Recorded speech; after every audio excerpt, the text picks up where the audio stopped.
They came from the west, not in silence, but in armor. By the end of 1096, the West had sent its champions, not to negotiate, but to conquer. What followed wasn't a march, it was a reckoning. Steel met scripture, ambition collided with apocalypse, and ahead of them stood a city sacred to millions, about to be torn apart in the name of God. History seldom whispers. It breathes heavily through collapsing empires, fractured faiths, and rising ambitions. In the decades before the First Crusade, three great civilizations, Western Christendom, the Byzantine Empire, and the Islamic world, stood not as titans in harmony, but as islands drifting toward collision. What unfolded between 1071 and 1096 would ignite one of history's most brutal and transformative conflicts. These were the years of implosion and invocation.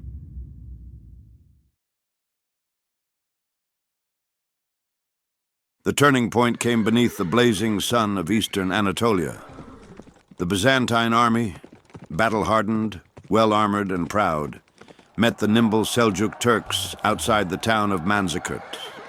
At the helm of this bold gamble was Emperor Romanos, the fourth Diogenes, a seasoned general turned emperor determined to restore the fading glory of the Eastern Roman Empire. His campaign to reclaim lost Anatolian territory marked a final attempt to reverse Byzantine decline. But betrayal by his own commanders would undo everything. Romanos was captured, the army scattered, the imperial illusion shattered. What followed was not merely a military defeat, it was a spiritual and territorial unraveling. Within a few years, Turkish beyliks dotted Anatolia. Once thriving Christian cities like Caesarea and Iconium fell under Islamic rule.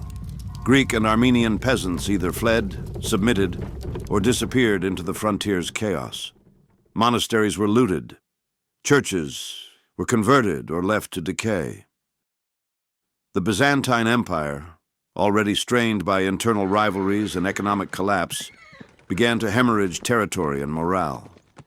The once firm line separating Christian East from Muslim frontier blurred and buckled. Anatolia, long the heartland of Eastern Orthodoxy, became an unfamiliar realm. To those who fled westward, it was as if Christendom had been turned upside down. In Constantinople, the catastrophe was seen not just as political. It was divine punishment. The empire had sinned, and now God had withdrawn his protection.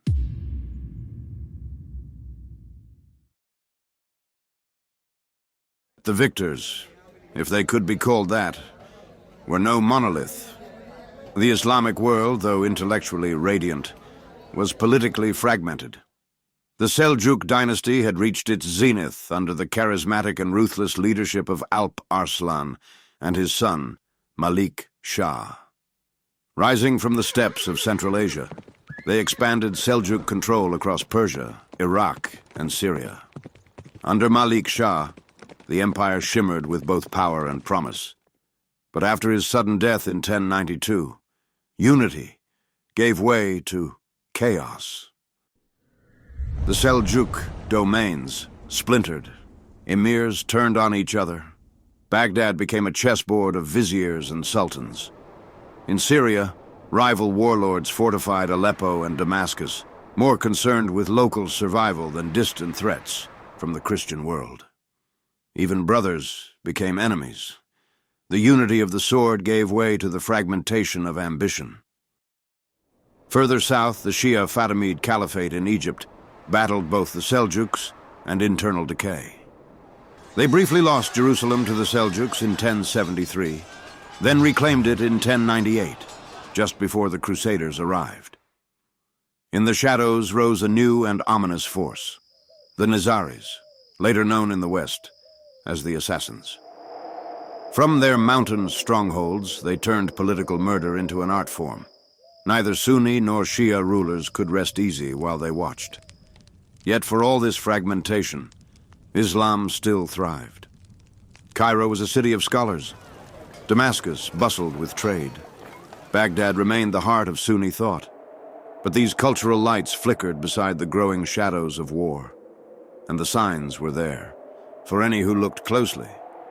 Pilgrims from the west had become more numerous and more aggressive.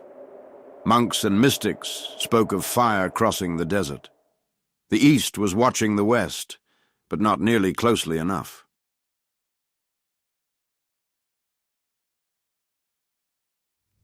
To the west, the landscape was no less volatile. Europe in the 11th century was violent, superstitious, and restless. Feudalism dominated. Kings ruled in name, but real power rested in the hands of counts, dukes, and bishops. Knights, bound by loyalty to their lords, lived by the sword. With no external enemy to fight, they turned their blades inward, on each other. Entire generations of European nobility were raised in war, but lacked a battlefield. Castles became prisons of power. Clerics preached peace, but were ignored by armored men whose lineage demanded blood. The Church, increasingly appalled by this bloodshed, introduced the peace of God and truce of God, decrees meant to limit violence. But parchment could not control iron. Pilgrimages became the Church's solution. Send the violent to walk barefoot to holy sites. Let sin be washed away by dust and suffering. In the twilight of the 11th century, the world stood on the edge of transformation. Heresies spread, monastic orders fractured. The papacy had been humiliated during the investiture controversy with the Holy Roman Emperor. Urban dreamed of restoring moral order and of extending the Church's reach. Then came a letter from the East.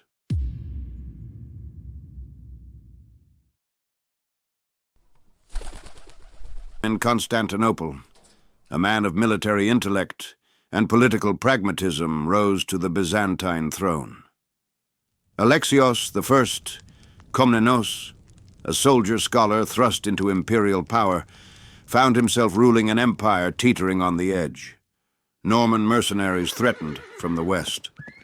Seljuk Beyliks ravaged the east.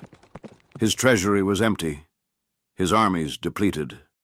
For the first time in centuries, a Byzantine emperor turned westward, not in rivalry, but in desperation. He appealed to the Pope, not for theology, but for swords. In return, he promised lands, honor, and the hope of restoring unity between the Roman and Greek churches. Urban saw more than a military plea. He saw a divine opportunity. This was not merely an appeal from the East. It was the chance to reshape the Church, to reclaim authority, and to rally a fractured continent toward a singular holy goal.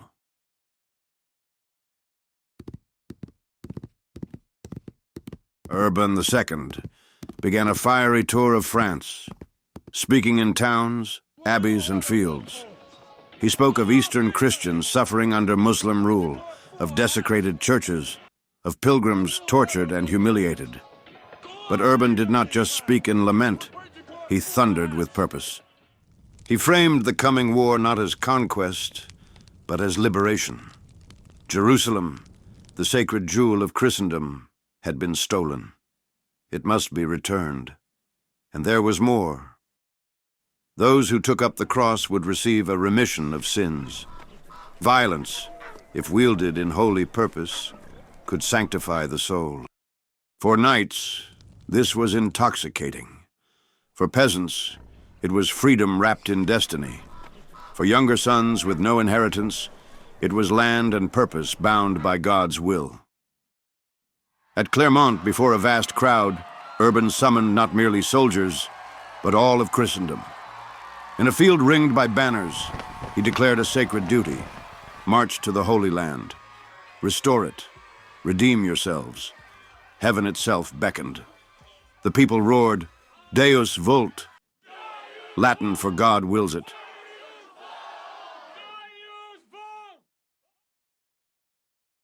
The first to answer the call were not knights, but commoners.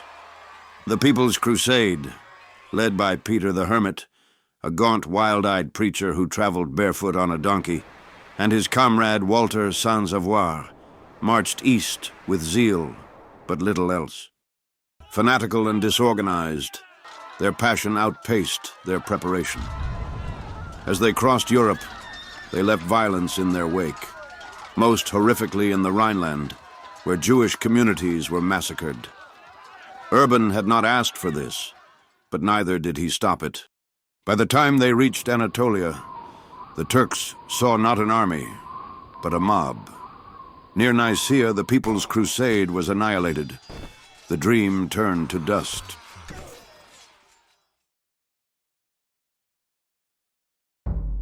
But then came the real armies, seasoned, ambitious, and dangerous.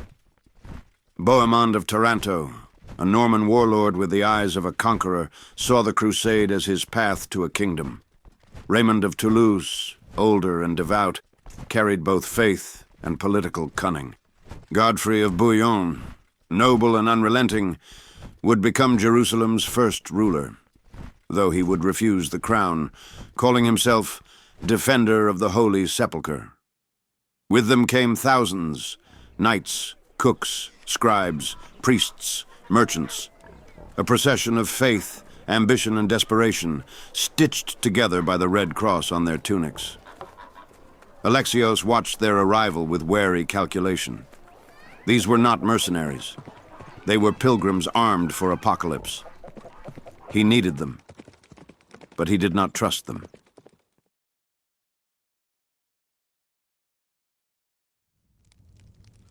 In the Islamic world, word of the Crusaders spread slowly, and then with alarms. The Seljuks of Rum, still fractured after Malik Shah's death, saw them as just another raid. The emirs of Aleppo and Damascus watched their Muslim rivals more closely than the foreign invaders. The Fatimids, having retaken Jerusalem from the Seljuks only recently, even believed the Crusaders might be useful allies. No one, not in Cairo, nor Baghdad, nor Aleppo, understood the scale of what was coming. The storm had already crossed the sea.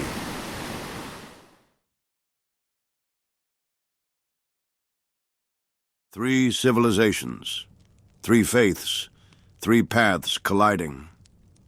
The crusade was not born from a single cause, but from many. Theological ambition, political decay, cultural anxiety, greed, guilt, glory. It was a movement built on contradictions, violence sanctified by peace, conquest disguised as pilgrimage, unity forged through blood. In its wake, the medieval world would never be the same. Borders would shift, cities would fall, kingdoms would rise and collapse. But more than politics, the Crusades reshaped the minds of men. Muslims would come to see the West not merely as distant and barbaric, but as a relentless foe. Christians would see Jerusalem not just as sacred, but as attainable by the sword. And Byzantium would learn that inviting the West could bring ruin just as easily as relief. This was the hinge of history, a prelude to centuries of holy war, a crucible that burned away nuance and left only zeal. From the ashes of Manzikert, from the pulpits of France, from the marble halls of Constantinople, and the sacred courtyards of Jerusalem, rose a war that would burn for generations. The whisper was over. The storm had begun.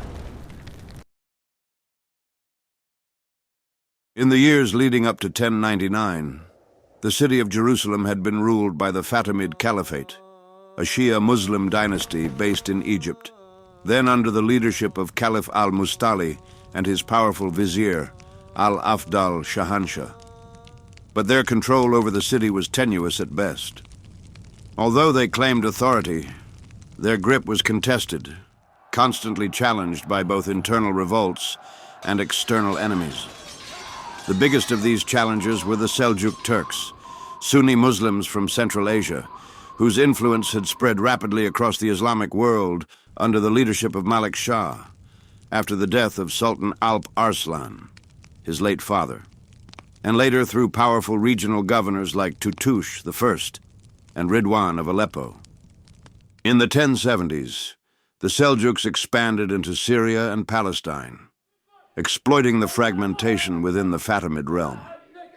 They briefly captured Jerusalem in 1073 and installed a military governor, hoping to use the Holy City as both a spiritual and strategic asset.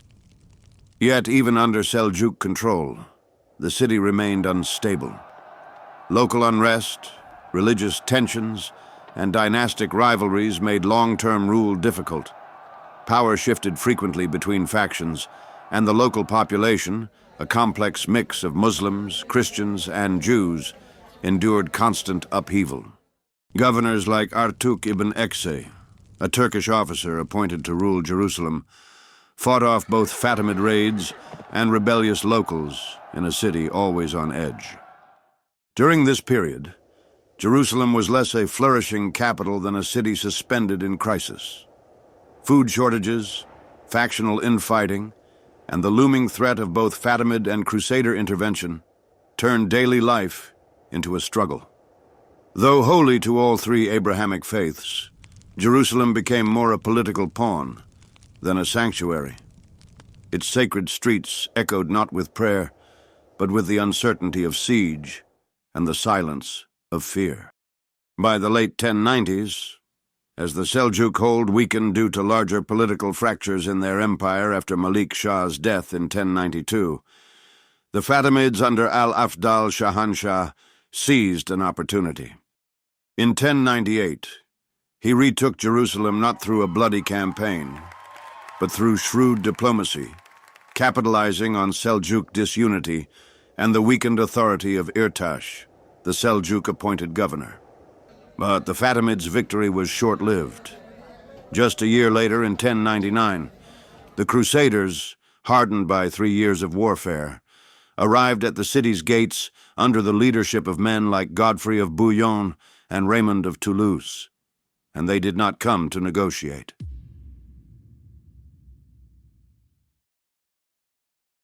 The Byzantine Empire, still reeling from its defeat at Manzikert in 1071, found itself in a precarious position. The Seljuks had captured the Emperor Romanos IV Diogenes and crippled Byzantine authority in Anatolia. In the years that followed, internal chaos consumed the empire. Civil wars, court conspiracies, and military unrest. Into this turmoil rose Alexios, the first Komnenos, a seasoned general and master of court politics. Claiming the throne in 1081 by deposing Emperor Nikephoros III, Alexios was backed by powerful noble families and military allies. His political resilience and strategic cunning would come to define his reign. Facing relentless pressure from the Seljuks, Alexios reached westward. The letters he sent to the Pope, seeking military aid to defend Byzantine lands, began a crusade that was far beyond what he imagined. A pan-European holy war. The Crusaders arrived not to assist the empire, but to pursue their own religious and territorial ambitions. Emperor Alexios had asked for military assistance, but what arrived were independent armies, each led by ambitious, land-hungry nobles. The Byzantines expected disciplined support. What they got were reckless warbands who saw the empire not as an ally, but as an obstacle or a stepping stone. The first wave, the People's Crusade, had already burned bridges, some quite literally. Groups looted Byzantine towns, clashed with imperial forces, and caused chaos on their march across the empire. But when the princes arrived, the situation grew even more complicated. Before they ever reached Jerusalem, the crusading princes had to pass through Constantinople, the beating heart of the Byzantine Empire. At first it seemed like the perfect alliance, the Christian West and the Christian East, united under one cause. But the reality was far messier. Alexios, demanded oaths of loyalty, and expected that any land the Crusaders recovered from Muslim control would be returned to the empire. Some leaders, like Godfrey of Bouillon, agreed, though reluctantly. This created immediate friction. The Crusader princes were powerful nobles in their own right, and did not view themselves as Alexios's vassals. They expected hospitality and support, not oversight and conditions. To make matters worse, many of the Crusaders, mostly nobles and warriors from France, the Low Countries, and parts of Germany, collectively referred to by the Byzantines as Franks, arrived in Constantinople hungry, undersupplied, and deeply suspicious. When they camped outside the city walls, it looked less like a gathering of allies and more like a siege in waiting. Alexios, alarmed by their numbers and unpredictable behavior, rushed to ferry them across the Bosphorus, a narrow natural strait located in modern-day Turkey. Tension thickened. The Byzantines saw the Franks as reckless and undisciplined. The Franks viewed the Byzantines as manipulative and weak. Even when they would fight on the same side, mistrust would linger. The alliance was fragile, shaped by clashing ambitions and a deep lack of faith in one another. The fragile alliance quickly eroded. Crusader leaders believed the Byzantines were sabotaging their efforts or withholding resources. By the time the Crusaders reached the Holy Land, the relationship between East and West had been irrevocably altered. The mistrust born in these years would echo across every subsequent crusade, and would one day lead Crusaders to turn their swords not on Muslims, but on Constantinople itself. Despite the rocky start in Constantinople, the crusading princes had pushed forward through Anatolia and into the Levant. Led by figures like Godfrey of Bouillon, Raymond of Toulouse, Bohemond of Taranto, and Tancred, these princes pushed forward after departing Constantinople in early 1097, navigating dangerous terrain, forging uneasy alliances, and clashing with Muslim forces throughout the Levant, and fought multiple battles along the way. One of the most grueling episodes was the Siege of Antioch in 1097 to 1098. There, the Crusaders found themselves besieging a powerful city controlled by the Seljuks, and then, once they had taken it, being besieged in turn by a large Muslim relief army. It was a brutal and desperate struggle that nearly broke them. They suffered starvation, betrayal, and internal disputes, but still managed to hold the city through June 10th, 98. They also cooperated, sometimes reluctantly, with local Armenian, Syrian, and even some Byzantine allies who offered strategic advice or logistical support. Still, mistrust remained high. Every siege, every march, chipped away at their numbers and hardened their resolve. By June 1099, after nearly 3 years on the march, their forces were battered but resolute as they reached the outskirts of Jerusalem. They didn't come as diplomats, they came as conquerors. The journey from Constantinople to the Holy City had erased any hopes of peaceful negotiation. From the very beginning, the Crusaders came not to journey, but to conquer. What they were waging wasn't a spiritual pilgrimage. It was a calculated military campaign. This was a war for the city of God. The Fatimids, after they had just retaken Jerusalem from the Seljuks, they assumed these Western Christian forces might negotiate, or at least announce their intentions. What they got instead was destruction. The Crusaders had marched thousands of miles, surviving betrayal, starvation, and siege.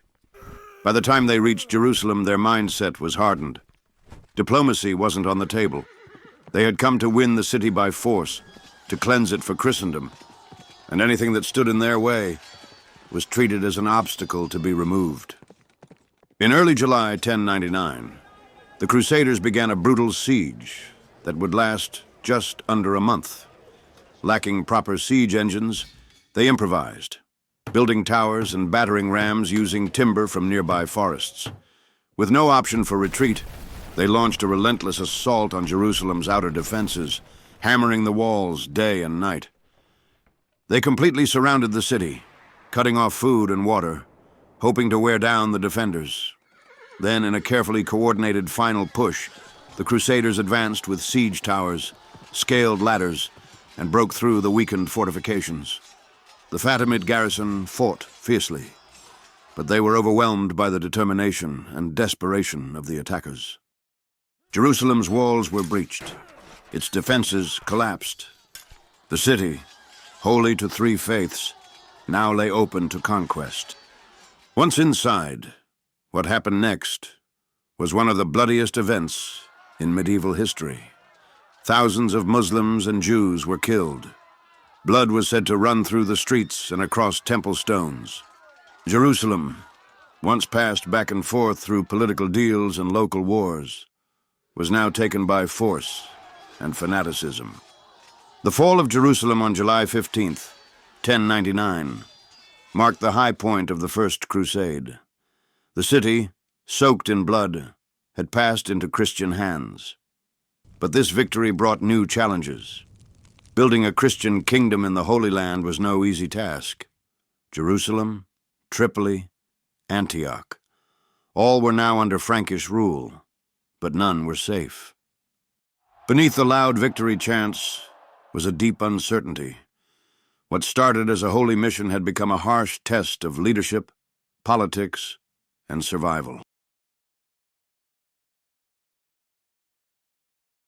In the early days after the conquest of Jerusalem, the Crusader states found themselves holding unprecedented power, but it was power resting on fragile ground. As Frankish settlers arrived in Jerusalem, the initial excitement of victory began to fade.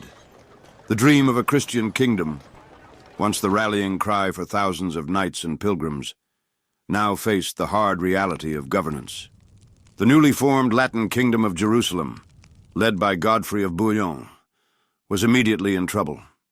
Godfrey, who had once seemed like a symbol of divine favor, now had to turn military victory into long-term rule.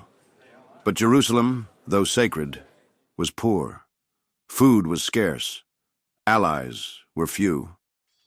Many of the lands taken from Muslim rulers were far from secure. Even worse, the Crusader army, once united, quickly began to fall into internal disputes over power, land, and unexpectedly, religion. Religious divisions ran deeper than expected. The Crusaders themselves were mostly Latin Christians, but they now ruled over a city home to Greek Orthodox Christians, Syriac Christians, Armenian Christians, and Eastern traditions unfamiliar to many Franks. Suspicion and prejudice toward these groups led to exclusion from power and sometimes outright hostility. Even within the Latin Church, tensions simmered between different clerics over control of holy sites and authority in the kingdom. Instead of forging a broad Christian alliance, the new rulers often deepened divides in their quest for control. Divisions within the Crusader ranks appeared almost immediately. The nobles who had marched to the Holy Land in search of glory and land now began arguing over who deserved what. Many expected land grants or noble titles. There was no clear system of governance. The Latin kingdom was meant to be a unified Christian realm, but it was led by a loose collection of nobles, many only distantly related, with different agendas and backgrounds. The only thing truly holding them together was shared ambition. Godfrey of Bouillon, once a towering figure during the First Crusade, refused the title of king. He preferred to be called the Defender of the Holy Sepulchre, a gesture of humility and faith. But good intentions weren't enough. The kingdom needed structure, and quickly. The Crusader army that had once marched as one was now splintering. The dream of Jerusalem as a unified Christian stronghold was already cracking. The Franks, now in control, were deeply divided, between nobles and common soldiers, between ambition and survival. Among the noble class, arguments over land and authority turned personal. One man rose through this chaos, Baldwin of Boulogne, Godfrey's younger brother. A skilled strategist and an ambitious leader, Baldwin maneuvered himself into power. He eventually claimed the throne of Jerusalem, but not without resistance. Other Crusader leaders believed their own sacrifices earned them the right to rule. Baldwin's rise to kingship sparked bitter rivalries that threatened to tear the fragile kingdom apart. Baldwin's challenge wasn't just uniting Crusader factions. It was ruling a deeply complex city. Jerusalem was layered with Jewish, Muslim, and Christian history. Imposing a Western Christian rule on such a place meant constant tension. Frustration also grew among commoners, who saw little reward after years of hardship. The kingdom's fragile unity didn't rest on shared vision. It survived out of fear of a Muslim retaliation. As the Crusader states solidified their rule over Jerusalem and the surrounding regions, the uneasy peace that followed was fragile at best. The Franks held their lands, but their hold was tenuous. The Muslim states, though divided, were not idle. The Crusader states were surrounded by hostile forces, living in a constant state of siege, both from external and internal threats. The Kingdom of Jerusalem struggled with its Christian identity. The Crusader states were a mix of different European powers, each vying for control. Their governance was a blend of feudalism and religious zealotry, with the church playing a dominant role. But the harsh reality of ruling over a land with a predominantly Muslim and Jewish population created constant friction. The Crusaders had to reconcile their ideals of religious purity with the practicalities of governance, and for many, this proved impossible.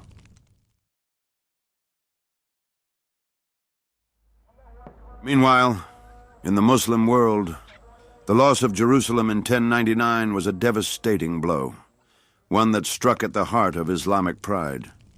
Yet even in the wake of this blow, there was a spark of something far greater, an awakening. The Muslim world was fragmented, disjointed by internal divisions and regional rivalries. The Fatimids in Egypt, the Seljuks in Anatolia, and a host of regional emirates across the Levant and Mesopotamia, each focused on their own struggles.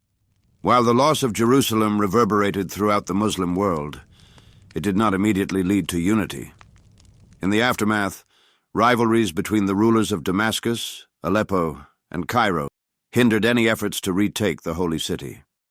Despite the division, the idea of a jihad to reclaim Jerusalem began to stir. The call to action was first heard in the north, with Zengi, the ambitious and ruthless Atabeg of Mosul and Aleppo, leading a series of campaigns aimed at retaking Muslim lands from the Crusaders. Born into a turbulent age around 1085, Imad al-Din Zengi was the son of Ak-Sunkur al-Hajib, a respected Seljuk military officer and governor of Aleppo, who was executed during the early Seljuk civil wars, a period of intense strife that followed the death of Sultan Malik Shah in 1092. Malik Shah's passing left a power vacuum at the heart of the Seljuk Empire, igniting a bitter succession crisis among his sons and regional governors. This internal disintegration shattered central authority, allowing local warlords and rival factions to rise in defiance of imperial unity. A chaos that would shape Zengi's worldview from an early age. Young Zengi was shaped by this early loss and the constant warfare of his time. Rising through the ranks under the Seljuk sultans, he earned a reputation for both military genius and political ruthlessness. In 1127, he was appointed Atabeg of Mosul, protector of the prince, a title typically granted to elite military commanders entrusted with governance and guardianship of young Seljuk heirs. In practice, it often gave men like Zengi near autonomous power. And from that seat of power, he began a lifelong mission: to reunite the fractured Muslim world under strong leadership, his leadership. Zengi was no ordinary warlord. He recognized that the Crusaders had carved their states into the Levant not because they were unbeatable, but because the Muslim world was divided, distracted, and weakened by its own disunity. His vision was bold and deeply personal. He would be the one to reverse the humiliation of 1099. He would rally Muslims not only with his sword, but with the cry of jihad. And though his enemies feared his ambition, many among the faithful began to see in him something more, a potential savior. As he consolidated control over both Mosul and Aleppo, Zengi began looking westward, toward the Crusader-held territories. He was methodical, launching raids and sieges not just for conquest, but for political leverage. In his mind, every city taken was a step toward the eventual prize, Jerusalem. But first, he set his sights on the weakest link among the Crusader states, the county of Edessa.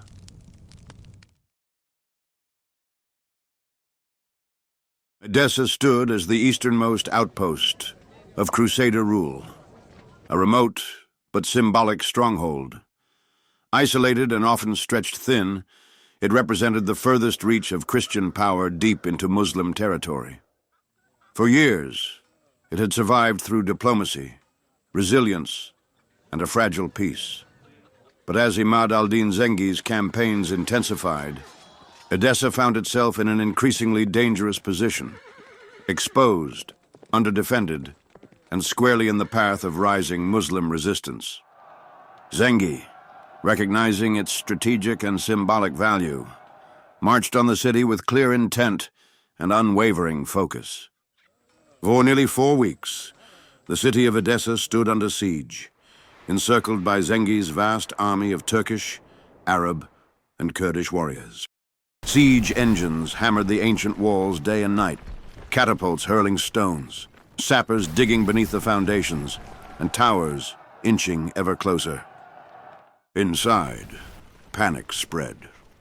With Count Jocelyn and the bulk of the Frankish army absent, only a skeleton garrison remained to defend the gates. The city's Armenian and Latin inhabitants, once confident in their stone defenses, now watched helplessly as the walls cracked and buckled under relentless assault. Every morning brought a new breach attempt, every night more cries from the wounded. As Zengi's men pressed closer, scaling ladders and setting fires at the base of the towers, it became clear no help was coming. The fall of Edessa was no longer a question of if, only when. The walls of Edessa fell on the cold morning of December 24th, 1144. Zengi's forces surged through the shattered gate, and what followed was not conquest, but carnage. The Latin Christians, who had ruled the city for decades, became the primary targets of Zengi's wrath. Men were butchered in the streets, women dragged from their homes, and priests slaughtered at their altars. Churches were set ablaze or stripped of their icons. Blood pooled in the alleys as the sounds of weeping, screams, and collapsing stone echoed through the ancient city. For the Latin population, there was no quarter. This was more than a military victory. It was vengeance and a message. Edessa had fallen, and with it, the illusion of Crusader permanence in the East. Zengi's campaign to recapture Edessa in 1144 set the stage for a wider movement. His son, Nur ad-Din, would inherit not just his father's territories but his vision of Muslim unity. The younger Nur ad-Din's rise marked the beginning of a broader push against the Crusaders, and his vision would become the rallying cry for Muslims across the Levant. But the call for jihad was initially weak, a faint whisper carried on the wind. Yet as Nur ad-Din rallied his forces, the cry for unity grew louder. The infighting that had plagued the Muslim world began to fade as the threat of the Crusaders loomed larger. The once fragmented Muslim world now saw the Crusaders as a united threat, and the desire to take back Jerusalem became a central cause.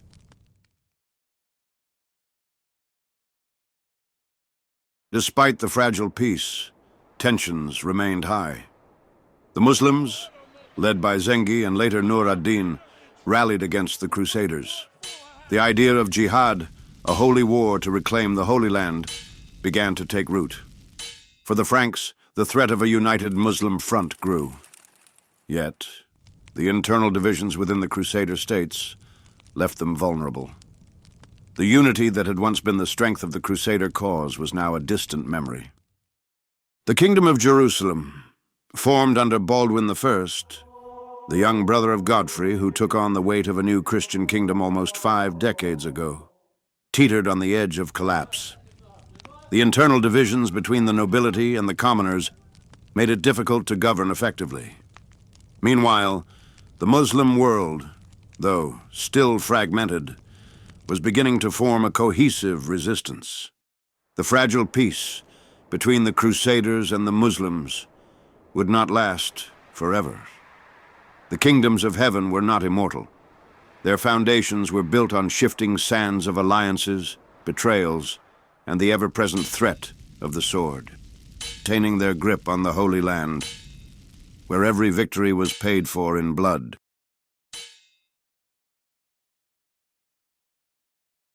The snow had scarcely melted from the rubble of Edessa when the thunder of history shifted. The year was 1144, and the bloodied stones of that once proud Crusader city bore witness to a collapse that no Latin Christian had dared imagine. A Crusader stronghold, fallen, its garrisons slain or captured, its churches turned silent, and its people scattered or enslaved beneath the crescent flag. For the first time since the triumph of the First Crusade, Christendom tasted the bitter draught of loss in the East. Edessa had not been a grand city like Jerusalem or Antioch, but it had been the first, the foothold that opened the gates of Syria to Christian warriors. And now it was gone. News traveled slowly but not softly. In a world where parchment rode on horseback and rumors carried the weight of gospel, the tale of Edessa's fall spread like an infection. By the time winter had seized Rome, papal chambers stirred with dread. In early 1145, a report from the embattled Levant reached the ears of Pope Eugenius III. The city of Edessa, the oldest of the Crusader possessions, was gone, overrun by the forces of Imad al-Din Zengi, Atabeg of Mosul and Aleppo. To the Pope, this was not merely a territorial loss. It was an affront to divine order, a stain upon the sacred legacy of the First Crusade. The Holy Land had once seemed within reach of complete Christian domination. Now, a darker tide had turned. Within weeks, Eugenius issued a solemn papal bull, Quantum Predecessores. It was a direct echo of Urban II's clarion call at Clermont half a century earlier, and it held nothing back. It called upon the faithful not merely to take up arms, but to redeem the failure through holy sacrifice. This was not a defensive measure. It was an invitation to restore heaven's justice by the sword. A Second Crusade was born. But the Europe of 1145 was no longer the hopeful, volatile realm of 1095. It was a continent of crowns, of kings, emperors, and feudal inertia. The First Crusade had been led by ambitious nobles. This new one would be led by kings. The first to rise was the King of France. Louis VII, lean, ascetic, and deeply pious, received the news of Edessa's fall not with surprise, but with dread, and perhaps a measure of guilt. He had already been considering a pilgrimage to the east to atone for the burning of a church during a dispute with one of his vassals. The disaster in Edessa gave his desires a divine justification. Here was a sin greater than his own, one he could help redeem. Yet Louis was not a seasoned warrior. He ruled as a man of conscience more than command. His court was divided, his barons reluctant, his advisors skeptical. But Louis saw the crusade not only as a righteous cause. It was personal penance.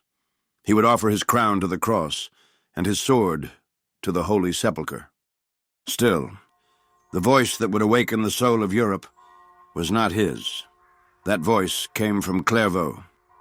Bernard of Clairvaux, the Cistercian monk whose austere presence and commanding rhetoric had already reshaped the church, emerged as the soul of the Second Crusade. Tall, thin, gaunt-eyed. He spoke as if the breath of heaven had taken residence in his lungs. Where Eugenius issued the command, Bernard forged the flame. His sermons burned with urgency and apocalyptic consequence. The fall of Edessa, he preached, was not merely a military failure. It was divine punishment for the sins of Christendom. Only a new crusade, born of repentance and sacrifice, could cleanse the stain. He toured France with fire in his words. He thundered in churches, on steps, in city squares, and the results were miraculous. Nobles fell to their knees. Peasants wept. Entire villages took the cross. Crusading fevers spread like wildfire even to the Iberian Peninsula and the Rhineland. From the pulpits of Christendom, the crusade surged to life. Yet while faith stirred the hearts of the many, power moved the minds of the few. To Louis's east, another monarch watched from a colder, harsher court. Conrad III of Germany, king of the Romans and overlord of the Holy Roman Empire, had reasons to hesitate. His reign had been troubled by dynastic rivalries and regional unrest. He was no stranger to war, but neither was he eager for another one across distant deserts. And yet the spiritual tide swept even emperors into its grasp. Persuaded by Bernard, and perhaps by the thought of sharing in Louis's glory, Conrad too took the cross in late 1146. Thus, for the first time, a crusade would march not under minor lords or free captains, but beneath the banners of crowned monarchs.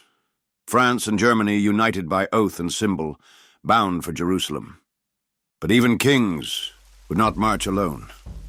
In every village and royal court, one name was whispered as both legend and warning: the Knights Templar. By 1145, they had become more than a monastic military order. They were mythic. Founded to protect pilgrims in the wake of the First Crusade, they had evolved into the sharpest sword in Christendom's arsenal. Cloaked in white, bearing the red cross of martyrdom, they were warriors without wives, monks without cloisters. Bound by oath to poverty, obedience, and war, they had become the unbending backbone of Christian defense in the East.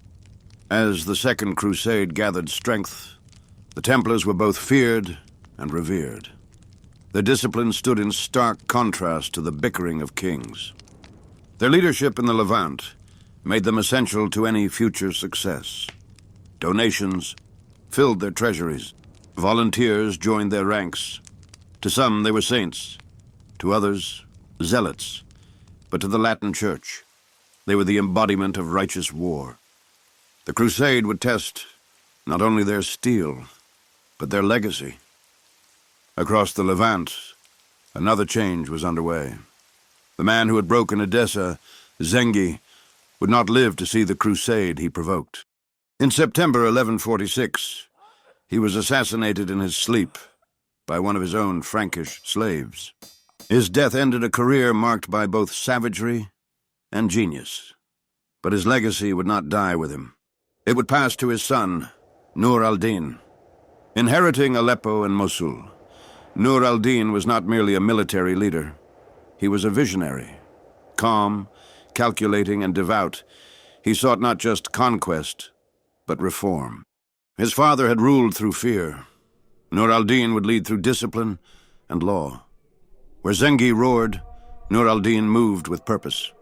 And he would prove to be the most capable Muslim ruler of his generation. The fall of Edessa had unleashed him. In the east, the Crusader states braced for war. In the west, the kings prepared to cross vast empires. But in the heart of every believer stirred something older than fear, something deeper than politics. A cause had returned, one baptized in memory, sanctified by blood. The cross had been summoned again. The echo of Edessa had become a storm. Spring winds stirred the banners of France and Germany in 1146, carrying with them not just the fragrance of renewal, but the weight of destiny. For the first time in history, kings, true crowned monarchs, would lead a crusade.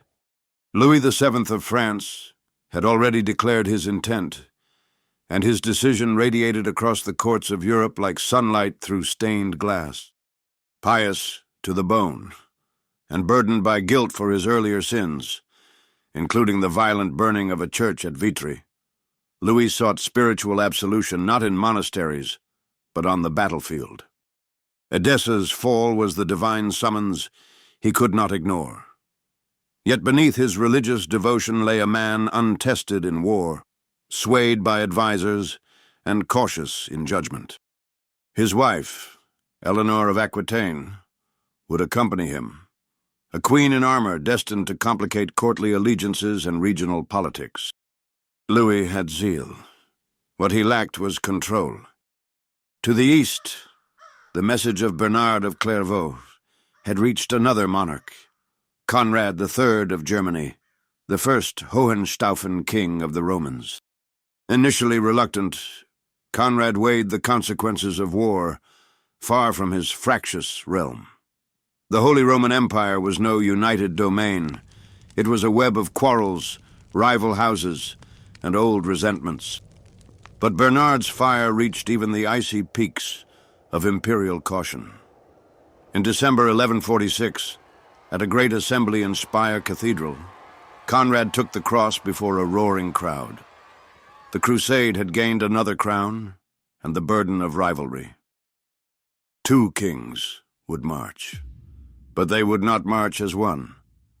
In distant Constantinople, a different crown watched warily.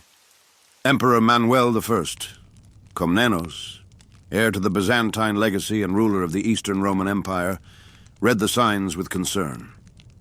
The fall of Edessa was no cause for joy. Zengi's power threatened his own frontier, but the arrival of thousands of Latin crusaders on his borders was no comfort either. Byzantium had learned from the First Crusade. Western pilgrims brought faith, but also arrogance. Some came to liberate the Holy Land. Others came to plunder. Manuel, a shrewd and charismatic ruler with ambitions of imperial restoration, understood the stakes. He welcomed the idea of a crusade, but on his terms. His strategy was one of cold logic. Treat the crusaders as temporary allies to be managed, not partners to be trusted. His envoys moved ahead of the Western armies, offering guidance and warnings in equal measure. But suspicion poisoned every gesture. As Louis and Conrad prepared, they were already walking into diplomatic fog. Each king assumed leadership. Each wanted deference. Neither received it. Even Bernard of Clairvaux, the moral firebrand who had lit this holy war, struggled to mediate egos draped in ermine and silk. The route was clear. March east through the Balkans, pass through Constantinople, cross Anatolia, and join the Latin kingdom of Jerusalem in retaking Edessa. But even the simplest plans falter under the weight of kingship. Conrad's army departed first in May 1147. Tens of thousands followed him. Germans, Austrians, Bohemians, bound by cross and oath. Yet almost immediately the journey revealed flaws. The march through Hungary and the Balkans drained resources. Relations with Byzantine governors were tense. When Conrad entered Constantinople, Manuel Komnenos greeted him with formality and frost. A pledge of allegiance was expected. Conrad refused. Worse still, when German troops crossed into Asia Minor, they ignored Byzantine advice. The emperor warned of Seljuk ambushes, treacherous terrain, and the need for strategic discipline. But the Germans advanced with medieval pride, heavy, slow, and overconfident. In October 1147, their column was swallowed in the hills near Dorylaeum, the very ground where the First Crusade had triumphed half a century before. But this time, the Turkish bow sang a different song. Arrows rained down in swarms. The Germans were crushed, their baggage abandoned. Survivors limped back to Nicaea and eventually to Constantinople, broken and bitter. Conrad's great crown had been dented before the real war even began. Louis VII's army followed behind. His passage through Byzantine lands was no less fraught. Byzantine governors demanded discipline. Louis's men answered with looting. Byzantine towns resisted. Crusader knights retaliated. By the time Louis reached Constantinople in October, tension hung in the air like incense before a storm. Manuel Komnenos received him with diplomatic grace, but ensured that the French army crossed into Asia swiftly. He wanted them gone and safely contained. Louis, mindful of Conrad's fate, accepted Byzantine guidance. But in Anatolia, his army faced the same horrors. Turkish ambushes shredded his forces in the highlands near Laodicea. He himself narrowly escaped a skirmish by fleeing down a ravine. Supplies ran short. Morale plummeted. To make matters worse, Eleanor of Aquitaine's entourage became a political liability. Accusations of incompetence and betrayal spread like fire among the ranks. What had been a march of kings now became a test of survival. And yet, through the smoke and splinters, one order did not bend. The Knights Templar, with their strict discipline, intimate knowledge of the eastern frontiers, and spiritual fortitude, proved the exception. They provided structure where none existed. When Louis VII's army floundered in Anatolia, it was the Templars who took command of his vanguard and rearguard. Their ranks held, their discipline endured. While royal armies flailed in dust and blood, the Templars moved with method and mission. Founded decades earlier to defend pilgrims and the roads of Palestine, the order had grown into an elite force of warrior monks who balanced monastic piety with battlefield precision. Clad in white, armed with oaths and steel, they commanded fear from enemies and respect from allies. Their growing prestige did not go unnoticed. To many observers, it was the Templars, not the kings, who upheld the ideals of the Crusade. They fought not for crowns or titles, but for the faith itself. By early 1148, the remnants of Louis and Conrad's armies, weary and wounded, reached Antioch, and then Jerusalem. Their journey had become a pilgrimage of loss. Still, Edessa remained in enemy hands. The First Crusade had marched with faith, fire, and fractured leadership, and won. The Second had come with kings, crowns, and crosses, yet it had barely survived the road. Ahead lay one final hope, Damascus. But already beneath every banner waved a different will. Unity had worn thin. Trust had bled away. And the Byzantine alliance, once fragile, had all but shattered. Manuel Komnenos would not forget the insults and suspicion, nor would the West forget their defeats. When the dust settled over Asia Minor in early 1148, what remained of the proud crusading armies bore little resemblance to the glittering pageants that had marched east just months before. The banners of kings were still held high, but now they fluttered over torn ranks, hollowed eyes, and empty granaries. Conrad III of Germany, having seen the flower of his army shattered by Turkish ambushes outside Dorylaeum, had limped back to Constantinople. There, he accepted the aid of a man he did not trust, Emperor Manuel I Komnenos. Manuel offered ships to transport the survivors down the coast. Conrad had little choice but to accept. A campaign born in fervor had been broken by terrain, distance, and pride. But the true reckoning lay with Louis VII of France. Louis's army, following Conrad's path through Anatolia, had hoped to fare better. With Knights Templar officers now leading his columns, there was a degree of tactical order, at least more than the chaos Conrad's men had endured. Yet, the land showed no mercy. The Turkish Seljuks knew the mountain passes, the choke points, and the places where hunger struck hardest. The Battle of Mount Cadmus, in early 1148, became the defining humiliation. As Louis and his vanguard scaled a narrow ridge, they were separated from their supply train. Seljuk forces descended upon the disordered rearguard. French troops were slaughtered, scattered, or captured. Even Louis himself, clad in chainmail and astride a desperate mount, was nearly killed, defending himself with sword in hand before retreating through a ravine. By the time the survivors reached the coastal city of Atalaya, the French force was in ruins. There, another betrayal brewed. The Greek locals, exhausted by Crusader demands and fearful of Turkish retaliation, refused to aid the wounded. Louis was forced to abandon most of his infantry and wounded, to the mercy of hired ships, many of which never reached port. The king and a small contingent took to sea, eventually arriving in Antioch. What had begun as the journey of anointed kings now looked more like a march of shadows. And yet in Antioch, the stage changed. There, Louis VII was welcomed by Raymond of Poitiers, Prince of Antioch, and uncle to Louis's wife, Eleanor of Aquitaine. Raymond, a seasoned warrior and strategist, urged the king to abandon the now futile dream of retaking Edessa and instead turn the crusade northward, to Aleppo, the center of Nur al-Din's growing power. Raymond's proposal made military sense. Edessa was unrecoverable, Aleppo was vulnerable, and Raymond believed a swift strike could shift the balance. But Louis would not be swayed. Whether by piety, pride, or suspicion, he refused to be drawn into Antiochene politics. His wife, Eleanor, favored Raymond's plan. Some even whispered that her loyalty had strayed too close to her uncle's court. The rift grew.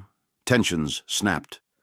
Louis left Antioch without his wife, ignoring Raymond's counsel and pressing on toward Jerusalem.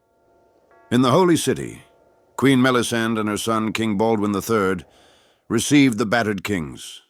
Melisande ruled as a lioness in court, widow of King Fulk and one of the most capable rulers in the Latin East. Baldwin, her son, was in his early 20s, newly crowned but already keen to assert himself as more than a prince regent. Together they hosted the surviving leaders of the Crusade. In the sun-baked city of Jerusalem, a council was held.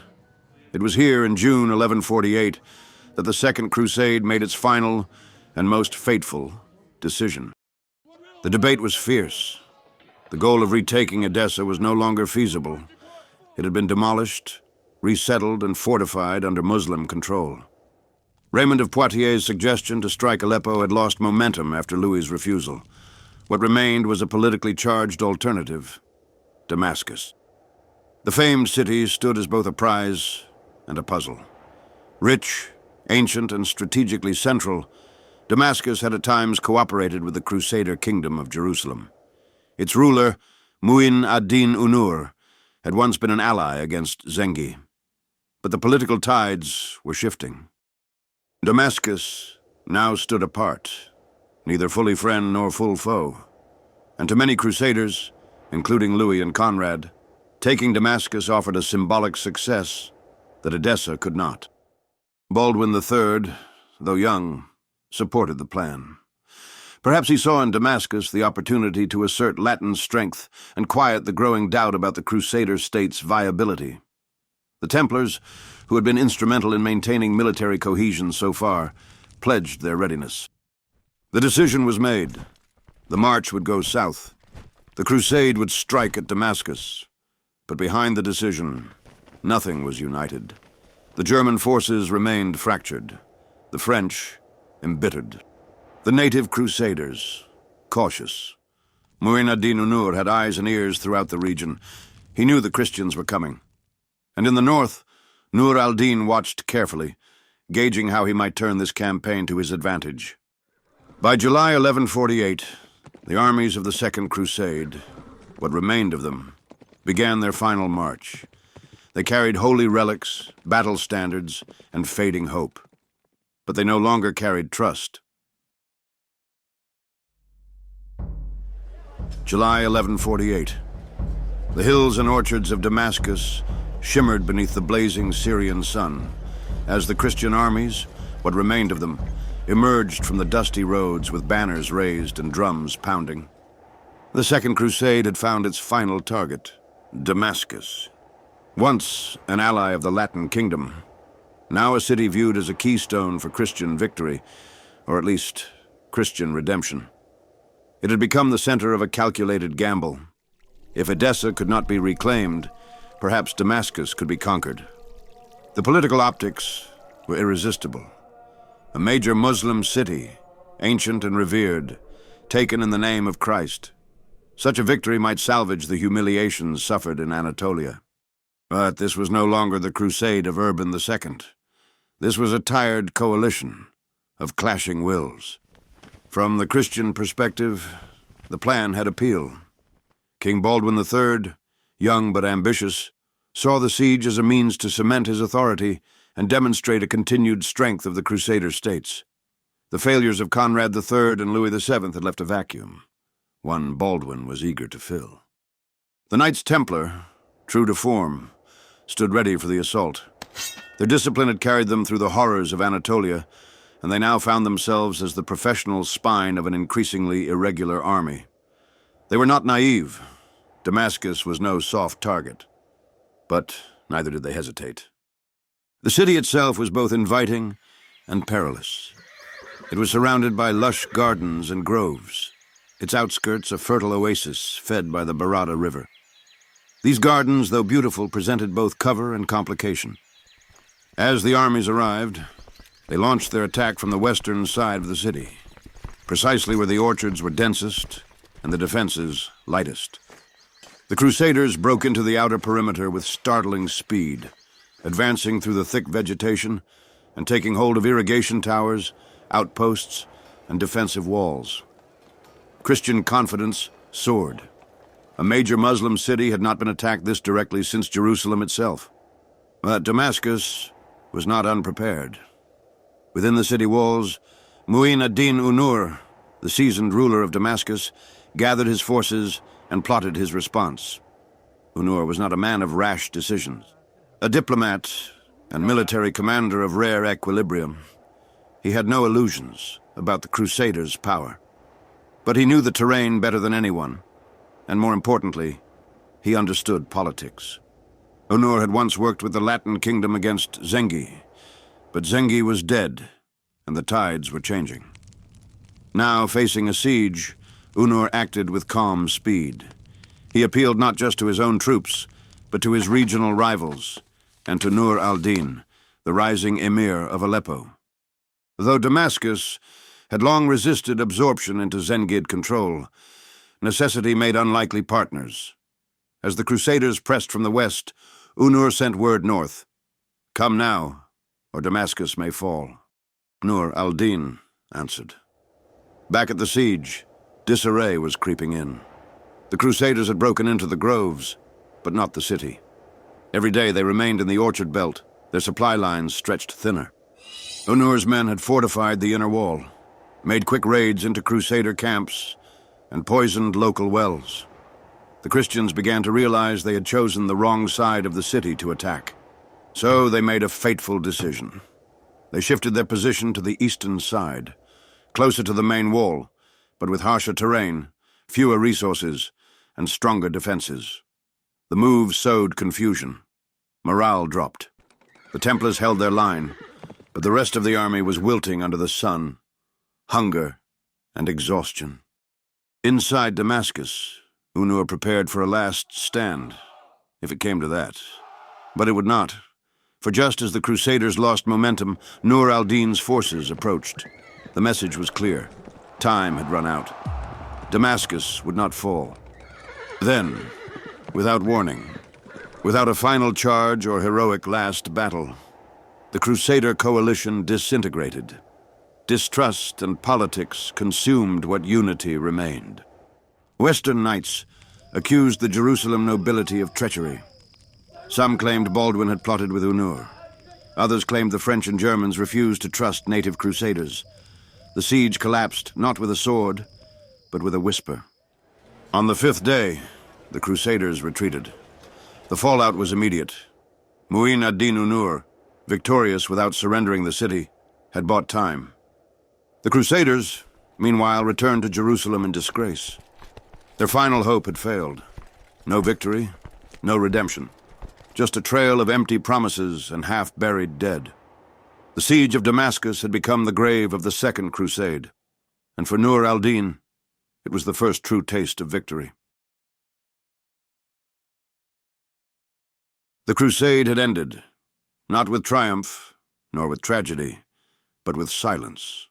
When the battered armies of France and Germany departed the Levant in late 1148, they left no legacy of conquest. They left only questions. In Jerusalem, the streets did not ring with bells or hymns. There were no victory processions, no holy relics paraded through the Church of the Holy Sepulchre. Only the grim faces of survivors told the tale. The kings who had set out with the authority of heaven had failed to reclaim even a stone of Edessa. Instead, they had fractured alliances, emptied treasuries, and tarnished the image of crusading glory. Louis VII of France, quiet and exhausted, sailed home through the ports of Antioch and Acre, his crown heavier than ever. He had come seeking atonement, but found only humiliation and suspicion. His wife, Eleanor of Aquitaine, whose presence had stirred scandal and division, returned with him. But their marriage would never recover.